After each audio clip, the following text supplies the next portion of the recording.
প্রিয় ছাত্রছাত্রীরা, Bangla honours semester 6 DSC A63 এই বিভাগের মধ্যে, এই সিসির মধ্যে যে প্রশ্নগুলো রয়েছে তোমরা অবশ্যই পড়ছো। সজারুর কাঁটা, প্রফেসর শঙ্কু এবং সব ভুতুড়ে গ্রন্থ। লীলা মজুমদারের সব ভুতুড়ে গ্রন্থ তোমরা আশা করি প্রত্যেকেই এই বইটা নিয়েছো, কিংবা যারা নাও নিয়ে এই বইটা, তোমাদের কাছে পিডিএফ রয়েছে, সেই পিডিএফ দেখে দেখে তোমরা অবশ্যই পড়ছো। তবে বলে রাখি, এই বইটির মধ্যে থেকে যে 42টি গল্প রয়েছে, সেই গল্পের উপর থেকে তোমাদের প্রশ্ন আসবে এবং বইয়ের গঠনগত দিক থেকে বেশ কিছু প্রশ্ন আসবে। অর্থাৎ এই বইটির মধ্যে থেকে, অর্থাৎ সব ভুতুড়ে গ্রন্থের বৈশিষ্ট্য, এটা কিন্তু অত্যন্ত গুরুত্বপূর্ণ। আজকের এই ভিডিওর মধ্যে আমরা আলোচনা করব লীলা মজুমদার রচিত সব ভুতুড়ে গ্রন্থের বৈশিষ্ট্য আলোচনা করো। প্রথমত বলি, সারা জীবন ধরে তিনি যে সমস্ত ভূতের গল্পগুলি লিখেছেন, সেই ভূতের গল্পগুলি একত্রিত করে সব ভুতুড়ে গ্রন্থটি প্রকাশিত হয়েছিল। এই গ্রন্থের বেশ কিছু বৈশিষ্ট্য আমরা দেখতে পাই। বাংলা সাহিত্যে ভূতের গল্প লেখকের কিন্তু অভাব নেই। অনেক ভূতের গল্প লেখক রয়েছেন এবং এক একজন লেখকের বৈশিষ্ট্য এক এক রকম। কোনো লেখক তার ভূতের গল্পের মধ্যে ভূত যে একটা ভয়ঙ্কর ব্যাপার, সেই বিষয়টিকে তুলে ধরেছেন। আবার কোনো জায়গায় কোনো ভূতের গল্পের মধ্যে একটা সাসপেন্স লুকিয়ে রয়েছে।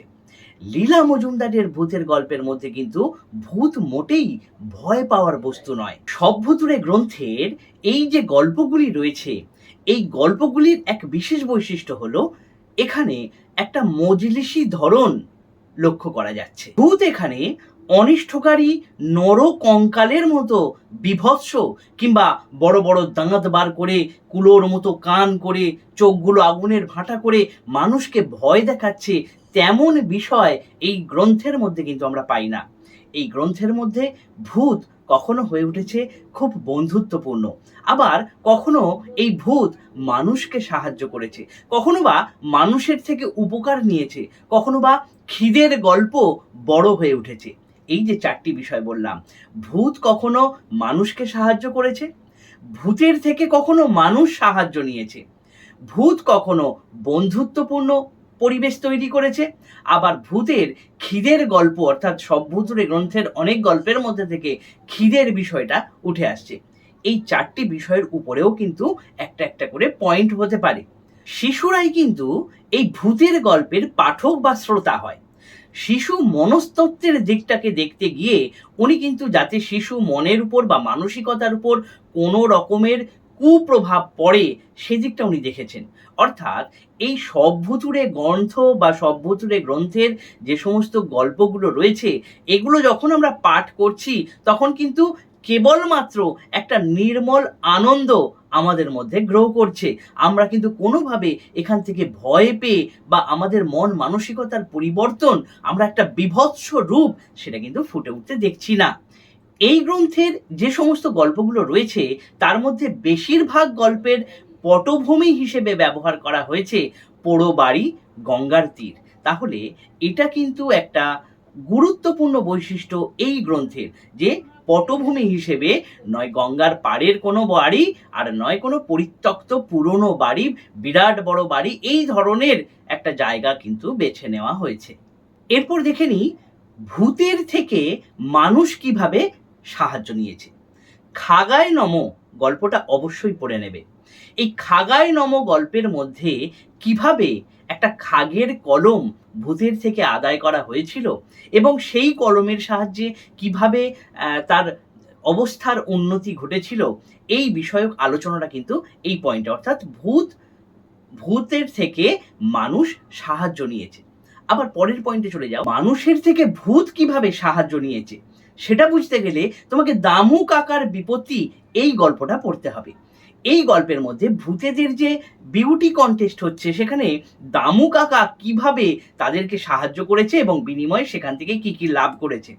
বলতে গেলে এই গল্পগুলোর মধ্যে কোথাও কিন্তু কোনো এক ভৌতিক অ্যাটমসফিয়ার বা ভৌতিক পরিবেশ বা পরিস্থিতি, একেবারেই মানুষকে ভয় পাইয়ে দেওয়ার কোনো গল্প এগুলো নয়।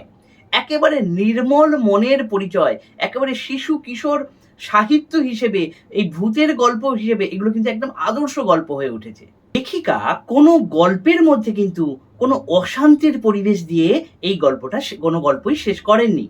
প্রত্যেকটা গল্পের মধ্যে কিন্তু একটা ইতিবাচক দিক দিয়ে শেষ করেছেন।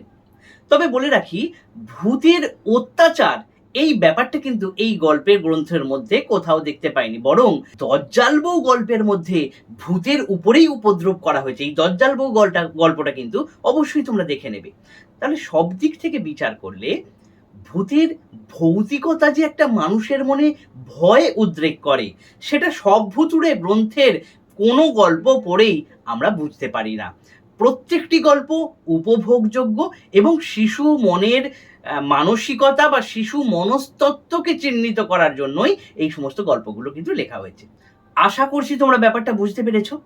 এইবার তোমাকে বলে রাখি, এইখানে যে সমস্ত পয়েন্টগুলো আমি আলোচনা করে দিলাম, এই পয়েন্টে প্রত্যেকটাতে একটা দুটো করে কিন্তু গল্পের নাম বলে দেওয়া আছে। তোমরা গল্পগুলো অবশ্যই পড়ো এবং এই পয়েন্টে গল্পগুলোর একটু একটু করে ব্যাখ্যা কিন্তু দিয়ে দাও। তাহলে দেখবে একটা সম্পূর্ণ 10 নম্বরের উত্তর তোমরা তৈরি করতে পারছো। তোমরা অবশ্যই চেষ্টা করে দেখো। চেষ্টা না করলে কিন্তু পারবে না। তাহলে অবশ্যই চেষ্টা করে দেখো।